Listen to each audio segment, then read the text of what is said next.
ফিলিস্তিনের গাজায় ইসরায়েলি আগ্রাসনের ১ বছর আজ। আগ্রাসনে নিহত ফিলিস্তিনির সংখ্যা প্রায় ৪২,০০০, আহত ছাড়িয়েছে ৯৭,০০০। হতাহতের মধ্যে ৬৯% নারী ও শিশু। গাজা যুদ্ধের ১ বছরে অবকাঠামোগত দিক দিয়ে খুব বেশি ক্ষতি না হলেও বিশ্বব্যাপী ভাবমূর্তি নষ্ট হয়েছে ইসরায়েলের। দেশটির বর্বরতার প্রতিবাদ জানিয়ে দেশে দেশে বিক্ষোভ করেছে বিশ্বের বিভিন্ন দেশের লাখো মানুষ। আহ্বান জানান যুদ্ধবিরতির। বিস্তারিত দেখুন ইমতিয়াজ আহমেদের রিপোর্টে।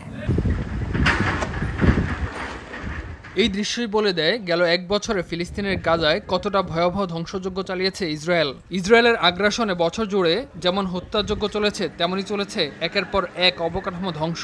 ইসরায়েলি আক্রমণ মূলত গাজাকে পরিণত করেছে ধ্বংসস্তূপে। অবরুদ্ধ উপত্যকার ৬০% অবকাঠামো ধ্বংস হয়ে গেছে।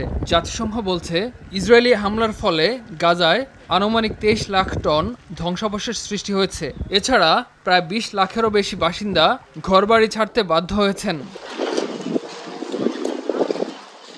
আগ্রাসন শুরুর পর থেকেই নেতানিয়াহুর বিরুদ্ধে দেশে দেশে প্রতিবাদ ও নিন্দা জানিয়ে বিক্ষোভ করেছে লাখো মানুষ। তবে এই সংঘাতে ইসরায়েলের সামরিক বা অবকাঠামোগত তেমন ক্ষয়ক্ষতি না হলেও বিশ্বব্যাপী ক্ষুণ্ণ হয়েছে দেশটির ভাবমূর্তি।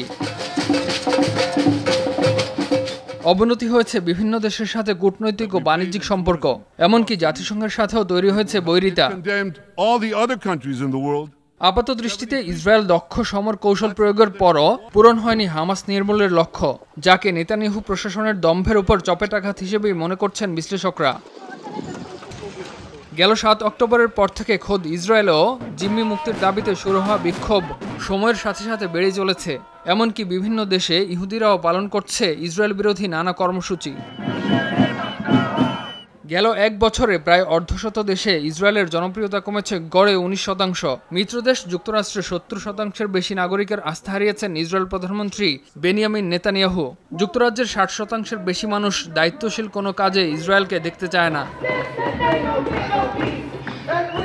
সবশেষ জাতিসংঘের সাধারণ পরিষদের ৭৯তম অধিবেশনে চরমভাবে অপমানিত হতে হয়েছে নেতানিয়াহুকে।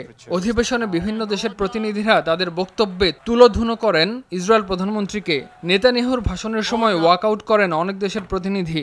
এসব কিছুর পরও ইসরায়েলি বর্বরতার অবসান হবে বলে আপাতত মনে করছেন না বিশ্লেষকরা।